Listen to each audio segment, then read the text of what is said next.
ایک وزیر کے دل میں ذوق الہی پیدا ہوا اور اس نے بادشاہ کی خدمت وزارت چھوڑ کر راہ فقر اختیار کر لی۔ ایک مدت کے بعد بادشاہ کی اس سے ملاقات ہوئی تو اس نے پوچھا، تم نے میری ملازمت کیوں چھوڑی؟ وزیر جو اب تک درویش بن چکا تھا، اس نے نعرہ مارا اور کہا، اے بادشاہ، تجھ میں 5 باتیں تھیں۔ ایک یہ کہ تو میرے سامنے کھانا کھاتا تھا لیکن مجھے نہیں کھلاتا تھا۔ اب میں اس خدائے پاک کی خدمت میں ہوں جو خود نہیں کھاتا مگر مجھے کھلاتا ہے۔ دوسری یہ کہ میں تیرے سامنے کھڑا رہتا تھا لیکن تو نے مجھے کبھی بیٹھنے کو نہیں کہا تھا۔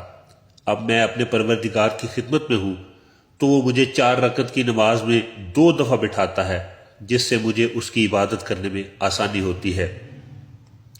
تیسری بات یہ کہ تو رات کو سوتا تھا اور میں تیری حفاظت کے لیے جاگتا تھا۔ تم نے کبھی نہیں کہا تھا کہ گھڑی بھر تم بھی سو لو۔